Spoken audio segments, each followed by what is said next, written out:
e vendo que não há nada exceto o osso seco. O primeiro passo para o poder espiritual é reconhecer a sua impotência. E a grandeza de Deus. Isso é o que eu quero que vocês vejam. Nós temos um mundo para ganhar. Não pense que estou aqui nesta noite dizendo que tudo está em trevas e obscuro e devemos dar a volta por aí até a segunda vinda. Não, nós temos um mundo para ganhar. Nós temos nações para salvar. Nós temos dragões para combater. Isso tem que ser feito, mas não pode ser feito no poder de um homem. Mas pode ser feito no poder de Deus. E é por isso que esta conferência é tão importante. Eu espero que isso sirva para vocês. O fato de que os homens são criados Imagem Dei, na imagem de Deus, e que você deve ver o valor em cada homem, mas espero que esta conferência possa mostrar algo mais, mostrar a vocês a queda e a escuridão do homem, a impossibilidade de os homens serem salvos. A parte da obra sobrenatural do Espírito Santo. Eu creio que durante a regeneração de uma alma irá se manifestar um poder de Deus ainda maior do que na própria criação do universo, porque Ele criou o universo ex nihilo, do nada, mas quando Ele salva um homem, Ele recria uma enorme humanidade caída e corrupta e transforma isso em algo glorioso, um filho de Deus. Pode ser feito. O reino pode e será avançado, mas não pelo seu poder. E não pelo meu, mas pelo poder de Deus. Oh, conceda-me, homens fracos, e eu irei virar o mundo de cabeça para baixo. Então agora, para entender a impossibilidade disso, nós temos que olhar por um momento para o homem. E não apenas para o homem, mas para a nossa cultura. E eu quero que vocês pensem agora a respeito do que é o homem. As Escrituras dizem, as Escrituras testificam que o homem está espiritualmente morto. Agora, o que isso significa?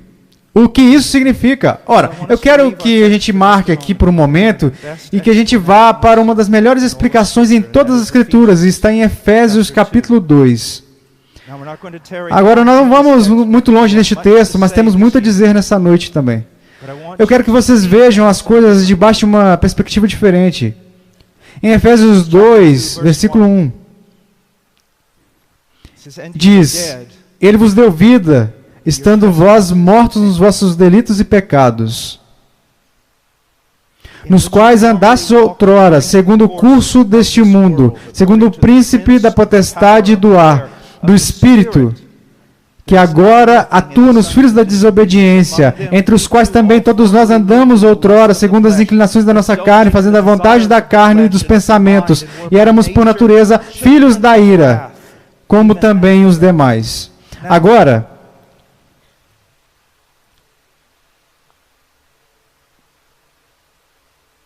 o que isso significa? O que de fato significa estar morto espiritualmente? Ora, eu tenho uma definição aqui, significa não responder a Deus. Totalmente, completamente indiferente a Deus, mas responsivo a todos os estímulos pecaminosos, tanto humanos quanto demoníacos. Agora, mesmo se isso não te chocar, mas veja bem, se você entendeu este texto corretamente, se você entendeu o que eu estava dizendo, você tem que ficar chocado. Você precisa ficar chocado.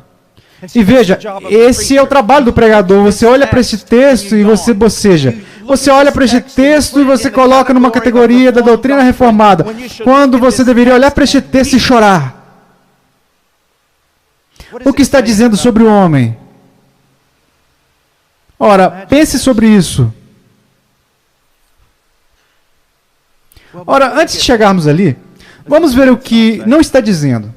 Não está dizendo que o homem está flutuando na tempestade e está rogando pela ajuda de Deus. Não está dizendo que o homem está boiando inconsciente na água e precisa ser reanimado só um pouquinho para que ele estenda a sua mão e aí um Salvador possa segurá-lo e salvá-lo. O que está dizendo?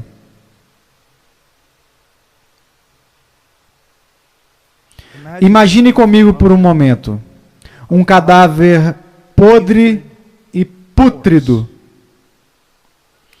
no fundo de uma fossa.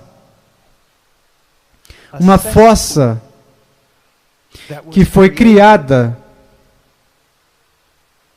pela sujeira moral e a poluição excretada daquele corpo, desse homem. Você vê, você ouve, ele está morto. Então, você escuta em suas ofensas e pecados, na esfera das ofensas e pecados. Sim, Adão está envolvido, mas não apenas Adão, as suas próprias transgressões e pecados. Portanto, se você quiser ter uma boa ideia do que estamos lidando quando estamos pregando o Evangelho aos homens, é um cadáver deitado no fundo de uma fossa que foi criada a partir da contaminação, a sujeira moral que foi excretada do seu próprio corpo. E não apenas isso, embora ele esteja morto para Deus, deitado ali, morto para Deus, há alguém que colocou uma concha ali e está misturando. Ele pode estar morto para Deus, mas está animado. E ele responde ao pecado e aos demônios. Então venha até mim com a sua pregação ridícula e me diga como você irá ajudar os pecadores. Não para que esse pecador seja ajudado. Para isso é necessário uma demonstração magnífica do poder de Deus que vem apenas por meio da pregação do Evangelho, no poder do Espírito Santo. Mas agora não vamos parar aqui. Nós estamos falando de um indivíduo. Lembre-se, eu disse que iríamos falar sobre o homem. Nós falaríamos sobre o reino do homem, a cultura do homem.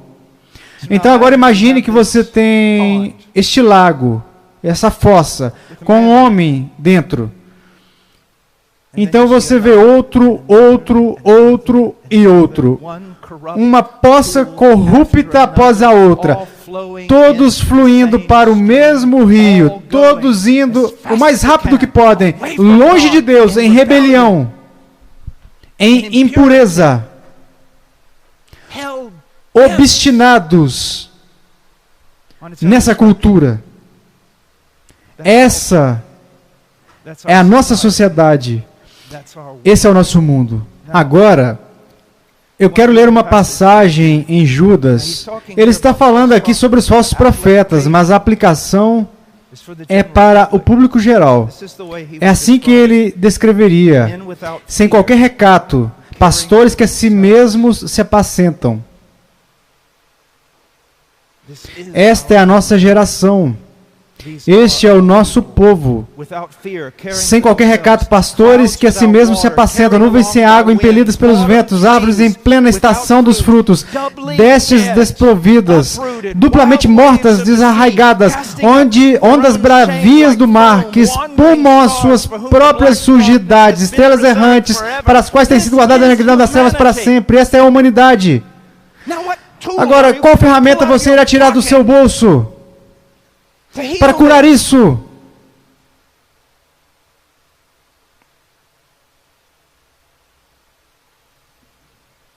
Ora, quando falamos sobre morte espiritual, chegamos imediatamente ao que alguns diriam e chamariam de um problema teológico, filosófico e ético.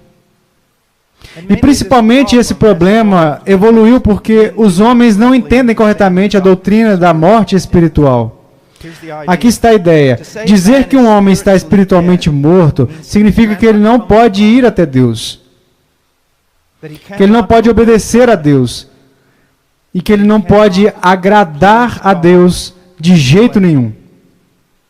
Sendo esse o caso, como esse homem pode ser responsabilizado pelos seus atos? A resposta a incapacidade do homem, a sua impotência é moral. O homem não pode, porque ele não irá fazer. E ele não irá fazer, porque ele odeia a Deus. E ele odeia a Deus, porque Deus é bom.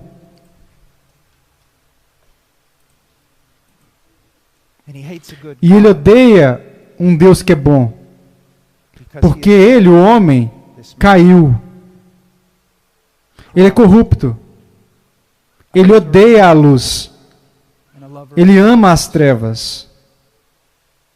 Veja bem, é por isso que e isso não é um sonho para mim. Quando eu estou no púlpito pregando para os perdidos, ou estou no meio de uma praça pregando para os perdidos, eu sou como Ezequiel. E eu estou em um vale de ossos secos, e não há nada que possa ser feito por essas pessoas. Mas Deus pode. Mas Deus pode.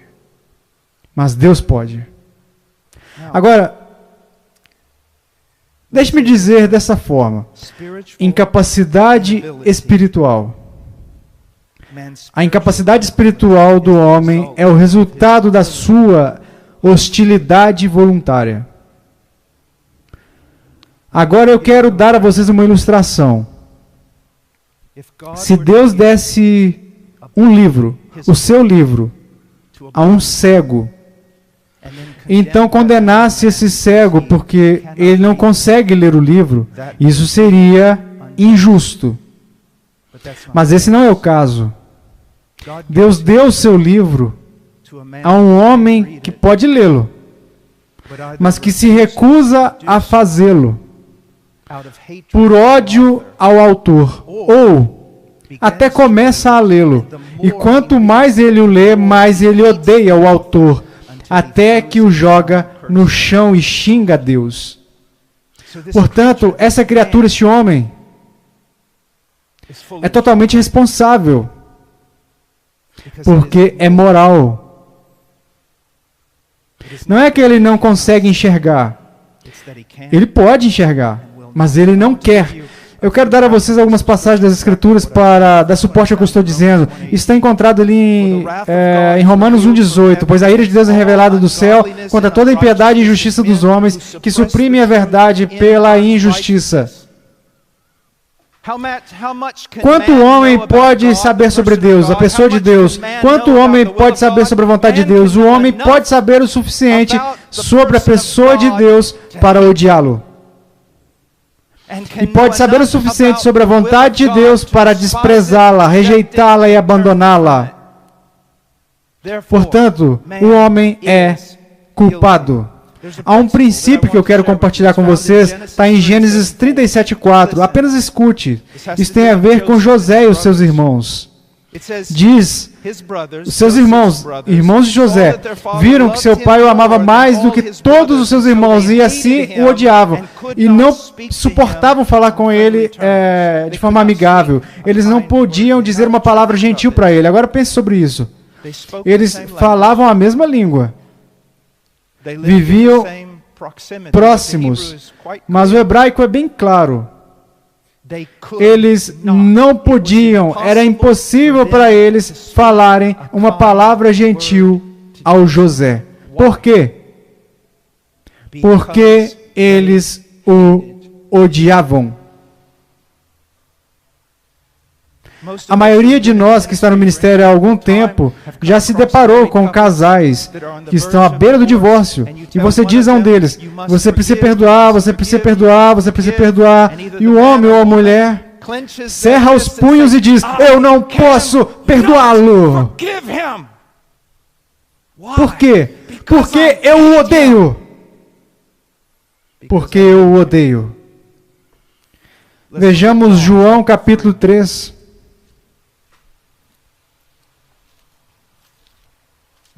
Uma das passagens mais importantes nas Escrituras, João capítulo 13, versículo 19. Jesus dizendo, o mestre. Ele é o intérprete que poderia tornar isso claro, o mestre.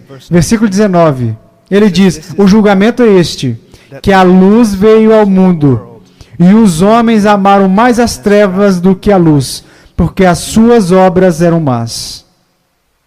Pois todo aquele que pratica o mal aborrece a luz, e não se chega para a luz, a fim de não serem arguidas as suas obras.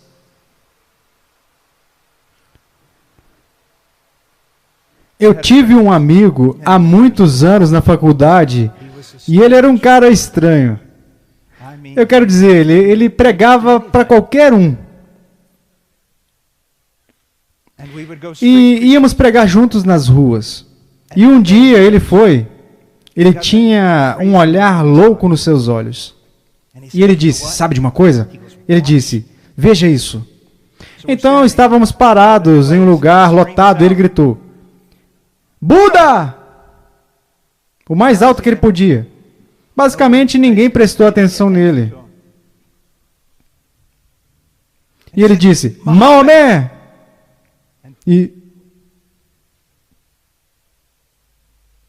Então ele disse: observe isso. Jesus! E a reação, ainda lá naquela época, há quase 40 anos, foi impressionante. Quero dizer, se você olhar para a vida de Cristo, uma vez eu estava em uma entrevista em Detroit, e um homem disse, eu quero começar a entrevista fazendo essa pergunta: como você lida com o fato que tantas pessoas te odeiam? E eu disse: ora, eu realmente não sabia disso até agora, obrigado. Então eu disse isso, quando as pessoas dizem coisas ruins sobre mim, eu sempre me lembro que elas perseguiram a Cristo. Ele acenou com a cabeça, mas então eu disse: mas há uma grande diferença. Ninguém nunca teve um motivo para perseguir a Cristo.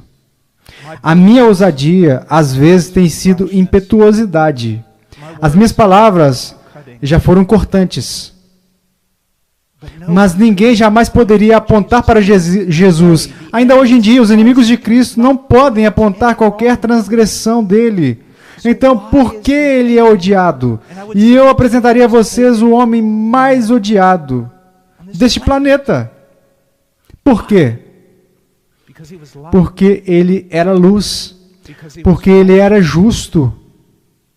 E às vezes, quando eu estou na universidade, eu digo: ele era luz, e eles dizem: sabe, sim, agora você vai falar sobre a sua moral pré-histórica. E aí você vai continuar com essa história pré-histórica de moralidade, certo e errado. Mas então eu jogo isso para eles. Eles não apenas o odeiam porque ele é justo e é luz. Eles não apenas o odeiam porque ele é bom. Eles o odeiam porque ele é amor. E eles dizem: o que você quer dizer? O amor hoje em dia, vocês já viram? Evoluiu. O amor costumava ser definido como está nas Escrituras, creio. Autodoação, se doar. Mas hoje em dia o amor é o amor a si próprio. Então, quando alguém como Cristo aparece, ou o nosso Evangelho aparece, isso os inflama.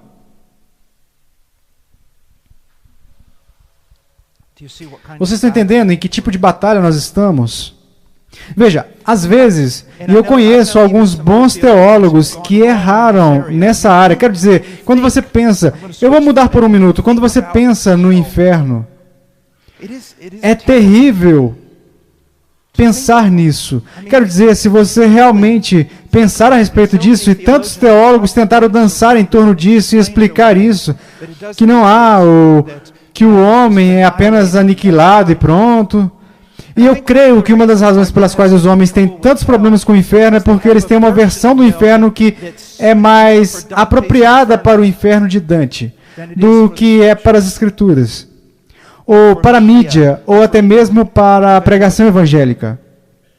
Nós temos a ideia de que há todas essas pessoas no inferno, e todas se arrependem do que fizeram, e querem fugir dos seus pecados. E se eles tivessem apenas mais uma chance de se curvar diante dos pés de Cristo, eles o fariam. Esse não é o caso. Eu aprendi que em Romanos 1, eles eram totalmente e completamente entregues à sua própria luxúria e ao seu próprio mal. E se Deus condescendesse e permanecesse no inferno, abrisse as portas do inferno e dissesse a todos lá agora: saiam. Reconheçam-me como Deus e saiam. Eles correriam para a porta. Eles correriam para a porta e a fechariam com toda a força e diziam: preferimos apodrecer no inferno do que ficar na presença da sua justiça. Quando nós estamos pregando o Evangelho, nós precisamos entender que não há poder na eloquência de um homem. Não há intelecto que seja suficiente.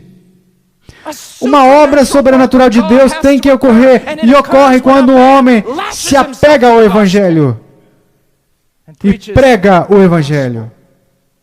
Ora, até aqui eu descrevi o homem. Deixe-me usar um termo bíblico. Eu descrevi o homem quando a árvore está verde. Esta é a representação normal do homem. Mas agora eis o que eu quero dizer a vocês. Não estamos vivendo de uma maneira normal.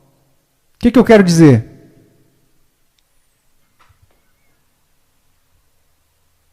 Estamos vivendo e trabalhando em uma cultura, agora. Eu creio, e eu vou dizer, o mundo ocidental, a Europa, os Estados Unidos, o Canadá, isso não é normal. Nós estamos vivendo em uma cultura que está debaixo da ira divina, que foi abandonada na reprovação. Então, o que nós estamos lidando agora é muito maior do que o que descrevi anteriormente. Vocês estão entendendo? Houve um tempo em que eu podia entrar em uma universidade e argumentar com as pessoas. Houve um tempo em que a lei da não contradição realmente teve um impacto sobre o homem secular. Isso não é mais o caso. Isso não é apenas porque um bando de professores se reuniu e ensinou a ideia contra a verdade absoluta. A nossa nação foi abandonada, entregue. Então, se alguma vez houve um momento, não para ficar circulando, mas para confiar no poder do Evangelho, é agora. Nada mais irá ajudá-lo. Houve um tempo nessa cultura, nos anos 90, quando tudo o que você tinha que fazer era pregar uma mensagem conservadora sobre os valores tradicionais americanos, e você podia encher as igrejas, e eles faziam isso. É por isso que muitos pregadores estarão diante de Deus e terão que saber o que fizeram, que edificaram seus empreendimentos sobre os ossos de membros não convertidos da igreja. Mas você não pode mais edificar uma igreja dessa forma. Ninguém quer Jesus, a menos que o Espírito de Deus mude a sua natureza.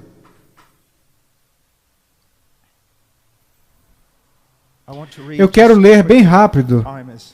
O tempo está passando, mas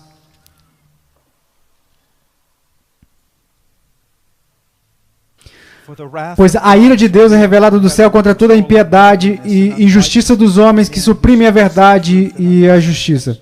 Agora veja, eles são vítimas? Não, porque o que é conhecido sobre Deus é evidente neles.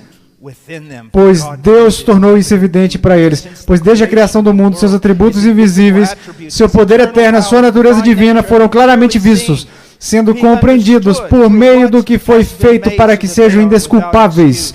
Pois, embora conhecessem a Deus, eles não honraram como Deus, nem deram graças. Mas eles se tornaram inúteis em suas especulações, e os seus corações tolos foram obscurecidos. Dizendo-se sábios, tornaram-se tolos, e trocaram a glória do Deus incorruptível por imagem corrupta do homem, de aves, de quadrúpedes e répteis. E continua, e vai adiante, cada vez mais, em uma decadência moral. Mas aqui está o que eu quero que vocês vejam. Quando você vê todos os pecados que estão em Romanos capítulo 1, não faça o que a maioria das pessoas faz. Eles veem esses pecados e dizem, por causa desses pecados, o julgamento de Deus virá sobre a América. Não! Se você vir esses pecados, o julgamento de Deus já veio sobre a América. Isso é o que vocês têm que entender, porque o pecado aqui, e é isso que me deixa irado, o grande pecado aqui, não é o que vocês pensam.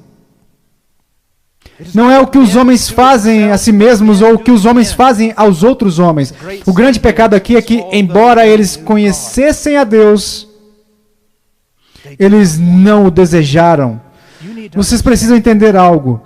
Não há nada, ninguém mais precioso para Deus do que o seu Filho. Tudo o que Deus já fez, Ele fez por seu Filho. A sua salvação foi realizada para o seu Filho. Ele está reunindo um povo para o seu Filho. Na mente de Deus, tudo tem a ver com o seu Filho. E assim o grande pecado da América, o grande pecado da Europa, séculos de pregação do Evangelho, rejeição após rejeição, após rejeição, após rejeição, daquele que é mais precioso aos olhos de Deus, o seu Filho. E é por isso que qualquer tentativa de tornar este país conservador novamente,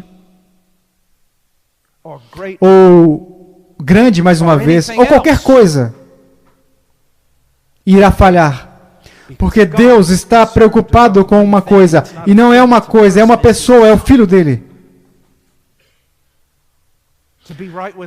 Estar bem com Deus, seja você um indivíduo ou uma nação, tem a ver com amar seu Filho. Agora eu quero mostrar outra coisa. Vamos para Isaías. E vou falar mais sobre o julgamento de Deus sobre o oeste.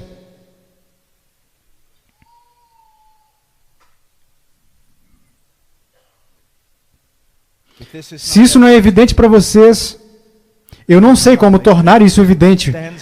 Fica por conta própria, mesmo sem exposição. Por causa do pecado da nação de Israel. Versículo 1, Isaías capítulo 3. Porque eis que o Senhor dos Exércitos, tira de Jerusalém e de Judá o sustento e o apoio, todo sustento de pão e todo sustento de água. Você acha isso assustador? Apenas aguarde. Versículo 2. Ele vai remover o valente, o guerreiro e o juiz, o profeta, o adivinho e o ancião, o capitão de 50, o respeitável, o conselheiro, o hábil entre os artífices e o encantador perito.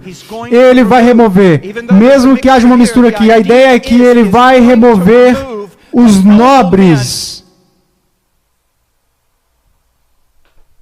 os líderes dignos, ele vai removê-los do povo. Veja o versículo 4. Dar-lhes-ei meninos por príncipes, e crianças governarão sobre eles. Essa não é a nossa nação? Isso não é o oeste? Pessoas sem dignidade, sem sentido, sem razão, eles não raciocinam, não têm a habilidade de usar a razão. São governados pelas emoções. Versículo 5. Entre o povo oprimem uns aos outros, cada um ao seu próximo. O menino se atreverá contra o ancião, e o vil contra o nobre. Quando alguém se chegar a seu irmão e lhe disser, na casa de seu pai, tu tens roupa, sê nosso príncipe, e toma sob teu governo esta ruína. Veja o versículo 12. Os opressores do meu povo são crianças, e mulheres estão à testa do seu governo. Ó povo meu, os que te guiam, te enganam e destroem o caminho por onde deves seguir. Não pense nem por um momento sequer que as pessoas são vítimas dos governantes. Não.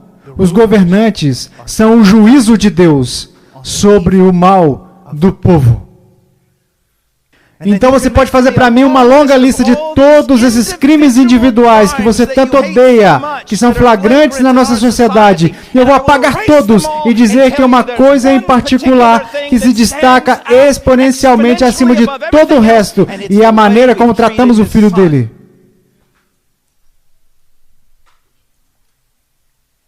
Isso é o que traz reprovação. E é a rejeição de Deus por meio da rejeição do seu filho. Ora, aqui está a questão. Pregadores, o que vocês irão fazer para remediar isso? Sabe, os problemas precisam ser definidos. Eles precisam.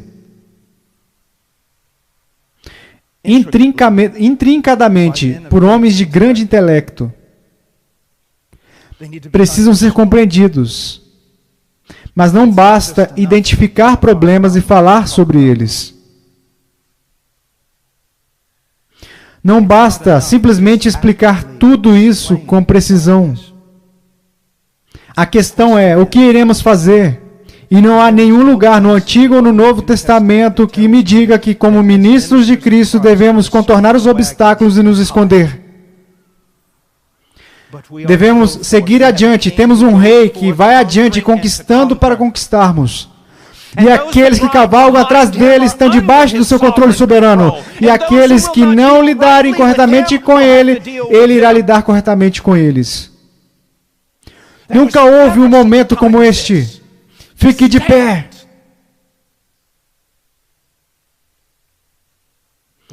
Mas como bandeira, Cristo.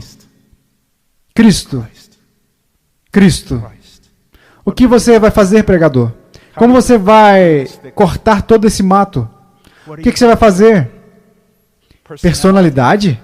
Isso vai resolver? Quantas igrejas nos últimos 30 anos foram edificadas com base em personalidade, psicologia, eloquência? O apóstolo Paulo diz que isso só atrapalha. Entretenimento? Marketing? Ou vamos chegar mais perto de casa? O intelecto. Ora, não se engane, o intelecto é extremamente importante. Devemos crescer no conhecimento de Cristo, e esse é o fundamento para todos os outros crescimentos. Mas apenas o intelecto? Uma vez, creio que estava falando com o antigo Richard Owen Roberts, o antigo avivalista. E creio que ele disse isso, ou citou outra pessoa. Ele disse que a diferença entre o homem de Deus, os homens de Deus do passado e os homens de Deus de hoje em dia, é que os homens de Deus do passado sabiam algo do poder de Deus, e os homens de Deus de hoje são um tanto inteligentes. Agora, todos nós poderíamos ter uma dose de inteligência, mas isso não é suficiente. Não é suficiente. Também, você vai ganhar o dia com sensibilidade cultural? Creio que os últimos 2 anos provam que eu estou certo. Que um dia estarei sentado na prisão com um pentecostal que não negaria que Jesus Cristo é o Senhor, enquanto um bando de garotos da Reforma que usam tatuagens já negaram a Cristo e seguiram em diante sozinhos.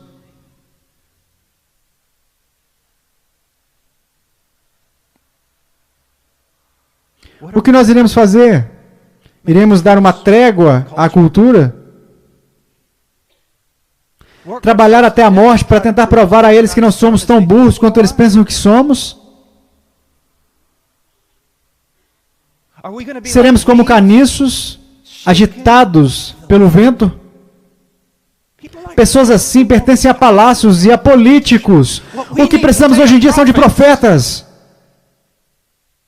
Precisamos de homens que fiquem atrás de um púlpito, mas não apenas em um púlpito, nas ruas e na selva. Que clamem, assim diz o Senhor, não porque receberam uma visão, mas porque têm o texto e conhecem a Deus. Sabe, eu quero dizer a vocês o seguinte, todos esses versículos nas Escrituras sobre pregar com poder Nunca se esqueçam, pregadores. Eles foram escritos por um homem que não estava pregando em um belo púlpito com todos dizendo amém, maravilhados com sua eloquência. Foi escrito por um homem que foi espancado praticamente até a morte quase todas as vezes que pregou. O poder não é necessário para homens protegidos. O poder não é necessário para homens que estão seguros. O poder é necessário quando você sai e se lança no meio do campo do inimigo. Como Eleazar, você segura a espada e balança até sua mão ficar firme nela. Às vezes eu entro na internet e vejo esses meninos que saem na rua pregando. Alguns deles não têm o conhecimento bíblico que Deus deu a um ganso. Mas eles estão pregando. Dê-me um monte desses homens. É assim que você muda o mundo. Vamos voltar para Ezequiel. Como era esse profeta? Diz no versículo 1. Veio sobre mim a mão do Senhor, e Ele me levou pelo Espírito do Senhor.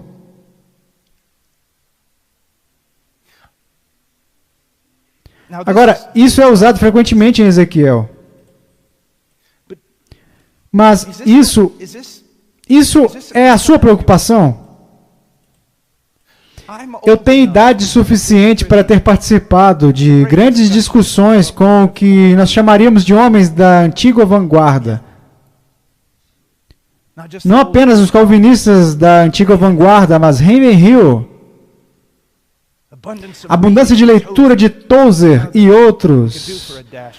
Nós adoraríamos fazer isso. Você é um homem de Deus. Não que você seja grande, não que você esteja fazendo conferências, não que seu nome esteja em todos os lugares, mas Ele conhece você em particular. O seu nome é conhecido no céu. Ele escuta você. Você passa a madrugada com Ele, você é um homem de Deus, a mão dele está sobre você, você pode estar pastoreando 25 pessoas, mas você é um homem de Deus. Você tem essa segurança.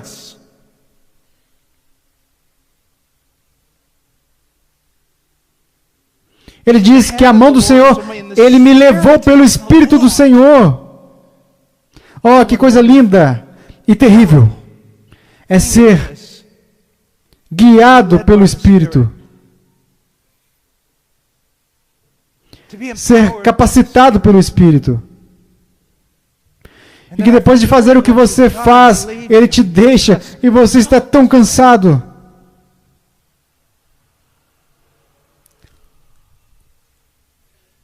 Eu não irei permitir que uma multidão de hereges, ensinando uma multidão de falsas doutrinas sobre o Espírito Santo, roube a minha herança de mim.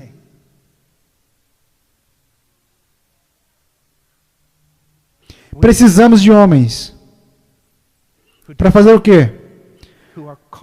Para estar constantemente clamando pela manifestação cada vez maior da vida e do poder do Espírito Santo em suas próprias vidas e na igreja.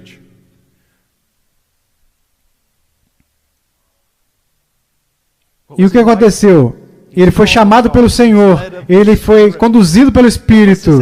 Qual foi a atitude dele perante os ossos? Não diz para nós aqui, mas eu tenho uma ideia de como era, porque ele era um homem de Deus. Então, tudo o que precisa é encontrar outro homem de Deus que tenha visto ossos semelhantes. E me pergunto como isso o afetou. Eu quero apenas ler a passagem antes de dizer o que é. Eu disse coisas muito duras e pesadas contra os meus semelhantes. Mas qual deve ser a nossa atitude? Digo a verdade em Cristo, não minto, testemunhando comigo no Espírito Santo a minha própria consciência. Tenho grande tristeza e incessante dor no coração, porque eu mesmo desejaria ser anátema, separado de Cristo por amor de meus irmãos, meus compatriotas segundo a carne.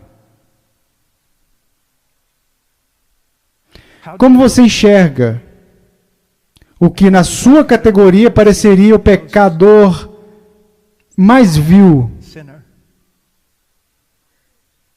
Tristeza? Às vezes, o pregador acha difícil até mesmo andar na calçada ou em um shopping. Perdição, pessoas perdidas, pessoas machucadas. Seus olhos têm cores diferentes, os nomes são diferentes. Eles sangram quando são cortados. Quando você olha para a cultura, às vezes temos um desejo, vemos as notícias e queremos derramar maldição do alto. Queremos que o fogo caia do céu. Mas a única razão pela qual você está sentado aqui e não foi amaldiçoado por Deus é a graça soberana dele. Isso deve significar algo para vocês. Ouça o que Paulo, aqui em Romanos 9, foi Paulo, claro, mas veja o que ele diz em outra passagem. Se vocês puderem aguentar só por um minutinho, deixa eu achar. Ele diz: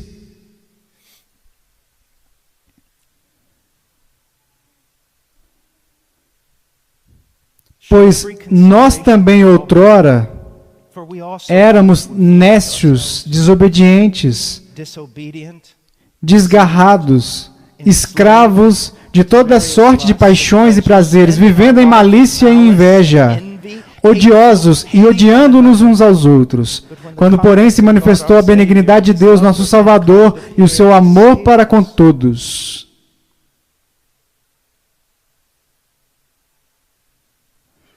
Às vezes eles dizem ao pregador: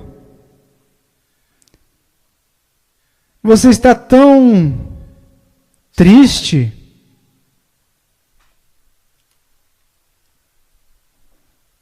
Sim. Sim. Isso vai te matar, sabe? Rapidamente. Sim. Suponho que sim. E eu irei me juntar a Brainer, McShane. Sim. Ora, o pregador nunca se arrepende do que você deu a ele. Somos administradores do Evangelho de Jesus Cristo. Com um título como esse, você não precisa de reputação. Você pode lavar os pés de qualquer um, até mesmo do seu inimigo. Vamos, sabe, nos últimos 20 anos, ouvimos isso várias vezes, e é tão verdade. É tudo sobre a glória de Deus, tudo sobre a glória de Deus, tudo sobre a glória de Deus. Isso é tão verdade. Não pode ser enfatizado o suficiente, mas lembre-se, há um segundo mandamento semelhante a esse. Ame o seu próximo. Ame as pessoas. Ame o pior deles. Eu suponho que seja uma coisa terrível ser um grande pecador antes de se converter. Mas posso falar por experiência própria, que contém uma bênção amarga. Você se lembra do que foi? Você se lembra do que você foi? O amor não é uma coisa na vida cristã. Ele é a coisa.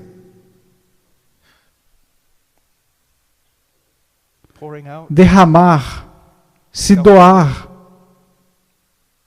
Não apenas assistir essas pessoas nas notícias e sentir ódio delas.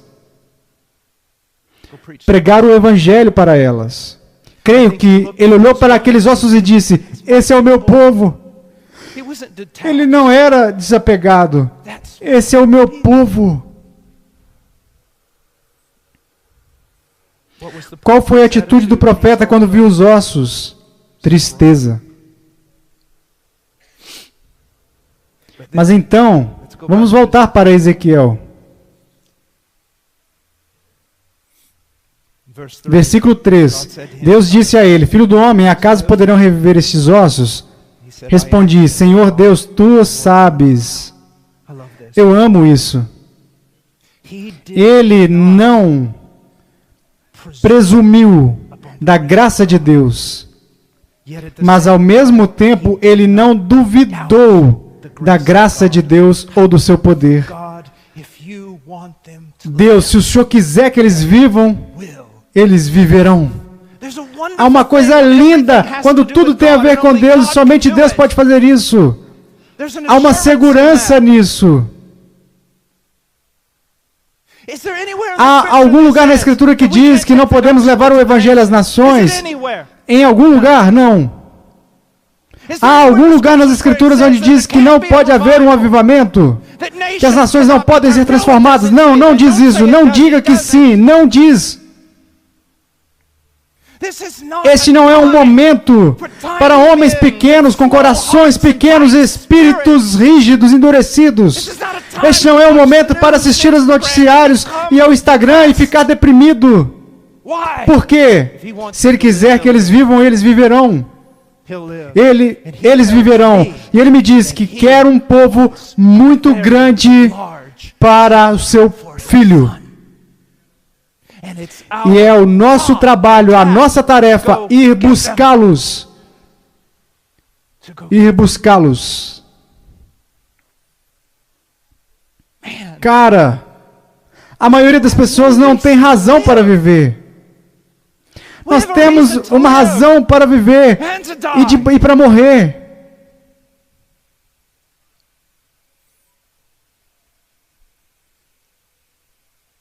Qual foi a atitude do profeta? Esperança em Deus. Tristeza quando ele olhou para os ossos. Mas quando ouviu a voz de Deus, ele teve esperança. E continua. O que o profeta fez? Versículo 3. Versículo 4. Disse-me ele, profetiza. Ele profetizou, versículo 7. Então profetizei segundo me for ordenado. Ele profetizou.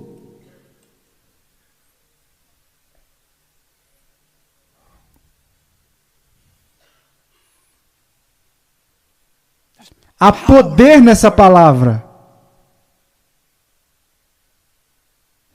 Ele pronunciou a palavra de Deus. Se você é um pregador aqui, que privilégio foi dado a você para profetizar, para pregar, não através de visões, não por sentimentos, mas pela palavra inspirada, inerrante e infalível. Mas agora eu quero dizer algo por um momento sobre a pregação. Eu quero passar para a instrução de Paulo a Timóteo.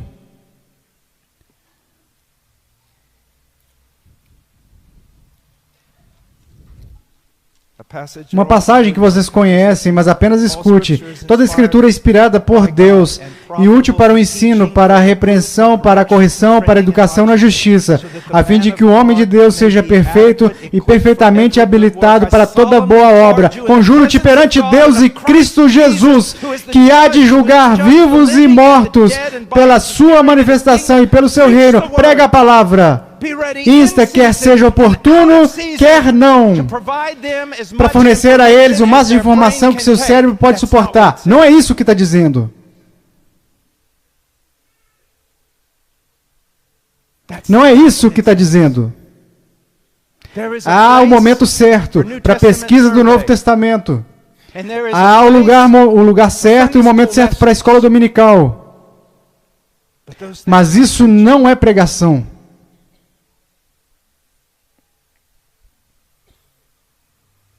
Você está feliz com o seu sermão? Porque acertou todas as palavras? Porque o seu trabalho exegético foi tão cuidadoso? Porque todos esses grandes expositores aplaudiriam você por não ser como Paul Washer?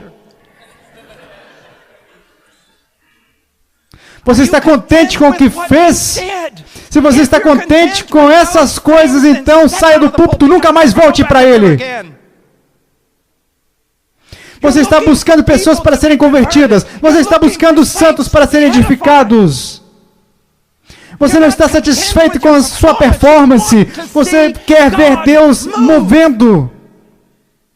E você não irá ficar satisfeito, você não ficará feliz, você irá segurar as pontas do altar e dizer: dê-me isso, dê-me almas ou eu morro. Você prega como um moribundo para moribundos e prega como se nunca mais fosse pregar de novo.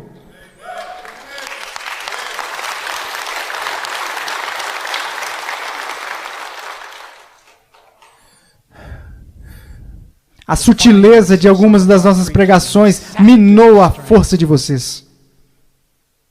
Agora, não me interpretem errado. Se o Steve Lawson vier aqui com uma das suas aulas de pregação expositiva, participe. Eu estou pensando em levar alguns para mim. Mas isso não é tudo. E se o Steve estivesse aqui agora, ele estaria gritando aleluia. Oh, pregadores, pregadores, é uma coisa perigosa. É perigoso para o homem se ele pregar errado. Porque um dia ele estará diante de Deus e terá que dar resposta, conta por cada palavra. Mas é perigoso para a congregação se ele pregar corretamente. Porque eles estarão diante de Deus e terão que dar uma resposta para cada palavra. A pregação é perigosa.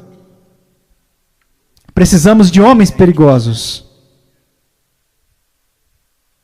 Ele pregou. Ele pregou. Eu não vou conseguir chegar até a última parte, mas eu quero passar rapidamente para ela. Ele não apenas pregou. Observe no 7, ele disse: então profetizei segundo me for ordenado. Enquanto eu profetizava, houve um ruído, um barulho de ossos que batiam contra ossos e se ajuntavam cada osso ao seu osso. Olhei e eis que havia tendões sobre eles e cresceram as carnes e se estendeu a pele sobre eles, mas não havia neles o espírito. Conversão e barulho são duas coisas completamente diferentes. Uma transformação moral não é uma conversão. Frequentar a igreja não é uma conversão. E eu temo que muitos pregadores tocam na arca de Deus para confirmar ou colocar alguma afirmação em uma pessoa que ainda não se converteu.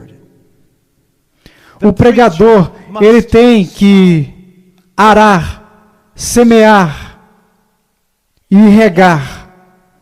E sim, a conversão pode vir em um momento. Ou pode demorar meses, nos quais o pastor fiel volta repetidamente. Há uma história que eu amo compartilhar, eu já contei ela 1 milhão de vezes. Quando eu estava perto do Alasca, eu estava pregando e havia um senhor. Quando eu subi no púlpito, era um homem monstruoso. Ele era o ser humano mais triste que eu já tinha conhecido. E depois que eu terminei de pregar, imediatamente eu comecei a pregar o evangelho e havia apenas algumas pessoas lá, na verdade talvez 20. E quando eu terminei, eu fui direto até ele e eu disse: Senhor, o que há de errado contigo? E ele disse: o médico acabou de me dizer que eu vou morrer. Eu disse: quando? Ele disse: eu tenho cerca de 2 meses. E eu disse: eu vou fazer o seguinte, eu vou cancelar o meu voo amanhã.